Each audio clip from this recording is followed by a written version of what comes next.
So hello everybody, welcome back. Um, Today I might be talking a little bit fast, so you want to try to stop the video if I'm talking too fast because I have several ideas at once, and also because I might forget, or because I might think that I told you already or whatever, and then I get all messed up in my head because I have told you before that I don't do this by script, I do this by heart. So before I continue, I wanted to remind you that down below is my email in case that you want to help me out by sending an Amazon gift card. So thank you very much. I really appreciate that one.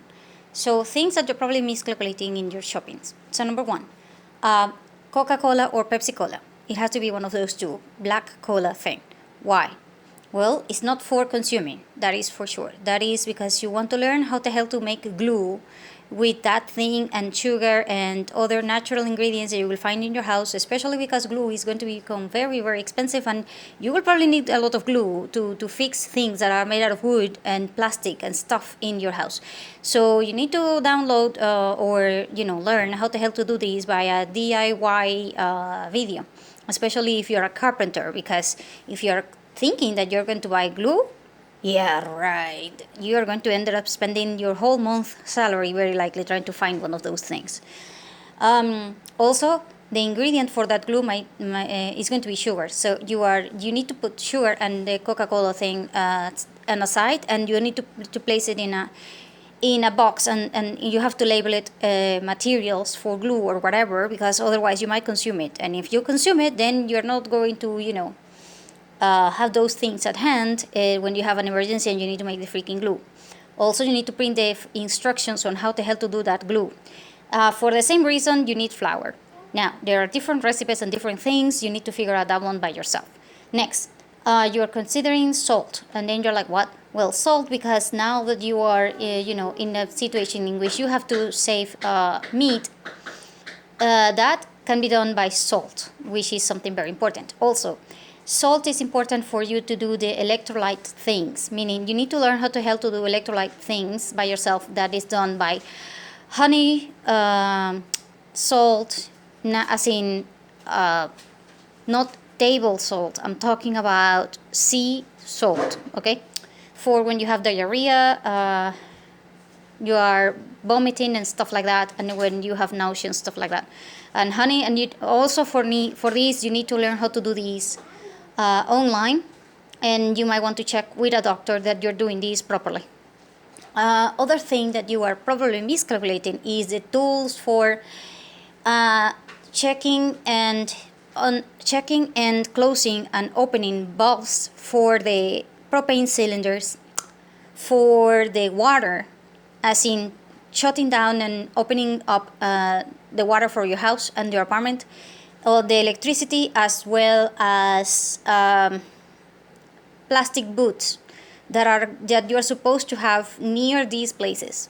Because if you are going to go, for example, to fix a breaker and there is a flood and you have no boots that are plastic, you're probably going to end up electrocuted. So that is a no. Also, things that you might be missing out. The fact that if you have propane tanks or propane cylinders, they might be leaking. You may not know about it because if the propane doesn't have an odor because of whatever reason, which by the way can happen, then you need to learn how to do several things with the cylinder, and you need to write it down, and you need to make sure that it is in a laminated sheet so that everybody else is in the same page as you. So let me tell you about this. Number one, next to the propane cylinder, you really need to attach flashlights or an emergency light that lasts 12 hours. And then you're kind of like, why? Well, let's say there was a leak of gas in an apartment, recently, and the woman used enter and she flipped the light. The apartment blew up. Why? Because when you have a leak with propane tanks, anything that is electrical and produces just a simple spark will make everything blow up. So you cannot, or you should not, like really not, use lights at night when you are doing anything that has to do with propane. You have to do it with a flashlight. And if you don't do it with a flashlight, then do it with an emergency light. So you have to have those next to the tanks so that you remember that you're supposed to check that. You also want to have next to the tanks liquid soap. Why? Because you need to learn how to use that to check for leaks of the gas. And you also want to have, like I said, the instructions on how to learn whether that thing is empty or full, or how by touching it because of the difference in temperature. If you have no idea what I'm talking about, then you need to watch videos on how the hell to handle cylinders of gas. If you do not know and you do not want to know, then because you are using electrical, then I can tell you right now that you are doing a very, very, and I do mean very big miscalculation when you're cooking and when you're doing your emergency planning for cooking and your food. And here is why. When you have an electrical stove, those electrical stoves consume a lot of electricity, which means that if you have it connected to a generator, you better figure out if that thing is working with something else, otherwise you're going to end up breaking their generator because you're going to be pulling too much energy out of it. And the second part is the fact that electrical kitchens, usually they are meant to be used for maybe half an hour. So let's say that you're cooking beans. That thing will cost you about 4 hours of you cooking it. Now, if you're using an electrical stove for 4 hours, oh hell, you're going to have problems because that thing is going to very likely be overheated, and then you're going to end up, having problems. So you need a propane stove or you need a fire. If you have a propane stove, then you need to figure out how to manage the amount of fuel that you're consuming. Because if you're in a hard time, finding propane is going to be very difficult. Finding a cylinder that is good is going to also be very difficult. So you need to figure out a way to cook with fuel efficiency and try to make it work. This is a very, very big miscalculation that people do. People think that they are going to use propane like if nothing happened. Yeah, except that if you do not have propane, then you're not getting any more propane. So if you're not getting propane and you're in an apartment, how the hell are you going to cook? And then you're like, okay, I'm going to use electrical. Yeah, right. But if you are going to use electrical, you have to learn a few things. If you haven't used an electrical, never. So number one, they will be overheated. Number two, you cannot use it for half an hour or more unless it is kind of like the industrial and the very strong ones. And I have no idea because that will depend upon the cables, the material that it is made, and whatever. So you need to figure that one out by yourself, because quite frankly, I have no idea on your specific case. And the other part is that if you're using that electrical thing for frying, if the oil, makes like a spark, and then the oil is touching the spiral thing that goes into the middle, the black part, and that thing is hot, then you will have a fire. That is just certain. Electricity with hot oil, it will create a fire no matter what the hell you do. So you need to consider that one when you're handling electrical things. So if you are in an apartment, you need to figure out how to cook properly. You need to figure out how to detect, if your cylinder is okay. If you need to have the tools to do it. You need to have the flashlight next to it. You cannot do this at night. And if you do it for whatever reason, just open all the windows and make sure that you do not turn on anything like lights or a cigarette or whatever, because then you're going to blow up. Also, things that you might not be considering for hard times, because it's insane. The fact that you might have to figure out how you are going to talk to people in a way in which you can save things. So let me explain this so that you can get it. Before you talk to somebody, for example, let's say that right now you ran out of propane and you have no idea how the hell to handle the fact that you do not have propane. So, number one, your first question is, okay, who do you talk to? You need to talk to somebody that will very likely know how the hell to handle the problem with propane. If you're talking to somebody that doesn't know, then you're going to end up, having a problem. So you have to figure out who to call, even if you are not, okay with them. For example, you are, you having a fight with your husband. You don't care. You call him, because otherwise, you might kill yourself, because that thing will blow up if you don't do it properly. So you call the person that might know. And here's the questions that you really need to, write it down before you even call them. Because if you're having hard times, you do not know if that phone call will go through for more than 1 minute.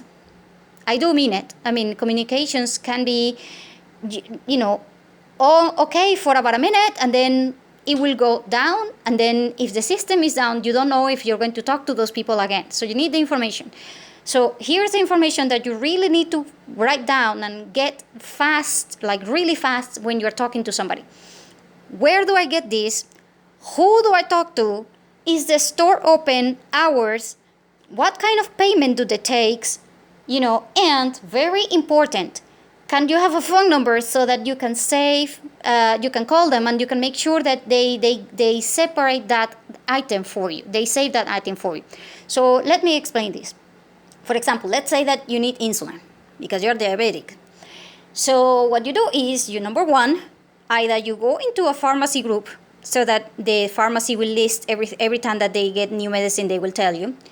Number two, you go into a group that is only about cells and medicines and stuff like that. That you want to create right now so that you have it, and you don't want to do it later on because it will be a problem. You want to have it kind of like now with your community. But number three, in case that you have nothing because there is no internet or whatever, the least that you can do is call the pharmacy and say, hey, are you, because the pharmacy might not have electricity, or they might not have communication with the bank, or they might be only taking cash, or they might be only taking, money through payphone, bills or whatever. So you need to have all of the alternative, because if you are spending your little fuel you have to try to go to the pharmacy, and then the pharmacy is closed because, you were not there, oh hell, you're going to be pissed and you're going to lose the opportunity. Number two, because if you get there and then they say, oh, I'm sorry, only cash. Ugh. So no, you need to figure out a few things. Like I said, who you call. If you have a favorite pharmacy nearby, write down at least, and I do mean at least 3 or 4 numbers. Numbers from the pharmaceutical guy, the secretary guy, whatever. And then a miscalculation that you are very, very likely doing is the fact that every time that you go to meet these people, you really want to give them a coffee or a small gift or some sort, so that they will remember you. And it's not like a bribe, it's like establishing a relationship with them. Because here's the deal, if there is only 10 insulins and you are not into a relationship with them, they will sell them. So even if you get there on time with the proper payment and all of that, then you ended up with your hands empty. Why? Because the guy said, oh, I'm sorry, we already sold the 10. So if it is a hot item you're looking for, you need to establish a relationship with these people, and you need to have it in a proper way. Meaning, you go there and you say, hi, I brought you a candy. I brought you, do you remember me? Yeah, I want the insulin, I'm having troubles. And then you are talking to these people and you really want to get their phone numbers so that you can say, hey, please save me one. It's for me or for my, I don't know, my mom or whatever, please. And they will save it for you if you have a good relationship with them. Now, is this out of interest? Not necessarily, because these people might end up being your friends later on. And as friends, they might ask you for something else later on. It doesn't matter, but it's just human relationships, okay? You establish a relationship, and it's very important that you keep this relationship in a good, clean status. For the people for the pharmacy, people for the supermarket, people with the places that you always frequent, whether it is your coffee shop, your bakery, your hardware store. It doesn't matter where you go, wherever you go, you have to try to be very kind to people And even if you do not bring them anything like candy or whatever, at least say hello and try to meet them, because that way you will be kind of like not a stranger. And if you're not a stranger, they might be able to help you out later on. Same thing happens if those people show up at your work, because you might be the one who works in the pharmacy. And then if you have somebody that works in the supermarket, then you tell them, hey, I'll save you the insulin and you save me this when you're working in the supermarket, kind of like that. And relationships are going to be very, very important, and that is why you are miscalculating things, because those people are probably going to be in your list about things that you want to give them. Or, for example, if there is, I don't know, there is a shortage of whatever, you might be able to help them out.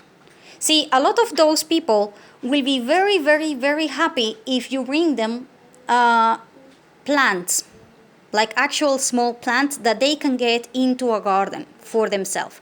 Some of them, but you have to ask them, because some people are allergic, some people are not into gardening, but their mother is. So you're like, oh, I brought this plant for your mother, so that she can have it in your house, and then you explain to them, and then that way you also are creating a relationship for later on exchanging seeds or something else. So if you are a person that is extremely shy, I suggest that you get with somebody that is extremely outgoing, the opposite of you, so that you can get into a group and you can get this thing done. And like I said, always plan on using your own strength. If your strength is, I don't know, programming, then offer these people, hey, I fix computers and things like that. If you ever have a problem with your computer, I might be able to help you. And if you say that to somebody, and they say that you always charge $50, you say, hey, you are the guy from the pharmacy, right? Yeah, I'll do this for you, for 30. I normally charge 50, but, kind of like that. So you have to know what is your strength. What are you bringing to the relationship? It doesn't matter if you are shy or if you're outgoing, if you are a male, you're female, whatever. The point is that you need to be human, and you need to consider all of these things when you are handling your inventory of things, okay? You also want to try to keep a list of things, like this person mother's likes, this kind of plant or whatever, and try to keep note, because if somebody, for example, like I said, in the pharmacy, says, hey, I need this kind of plant, or my mother is looking for that, and then all of a sudden you show up, 2 or 3 weeks later, and then you say, hey, I mentioned the other day you said that your mother wanted this kind of plant. Yeah, I have it, and here it is. That person will remember you, and that person is going to be willing to help you out later, and then you can help them out later. But think about it this way: you are giving, but you also need to be receiving.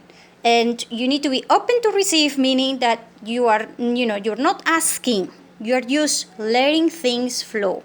If you have no idea how the hell to ask for things, then you go with somebody that knows how to do this. Probably a Latin person will do it. And then you learn from them. And if you can't, then I suggest you get a book about how to influence people or something like that, and gain friends, Because the point is that you are going to go through hard times, and you're probably going to need a lot of friends. And if you are going to do this, you are miscalculating about your plants, your seeds, your small gifts, like I said, maybe a small candy, a small coffee, a small, I don't know, whatever, but the small things that are important, okay? And also, like I said, you really, really need an agenda for the phone numbers. Because if for whatever reason your phone doesn't work, or is out of battery or whatever, and you need to call the freaking pharmacy because you now know that they have the insulin, you need to have that written in a small agenda that you cannot, just drop everywhere. You have to have it in your hands. So anyway, I hope that this was helpful, so thank you.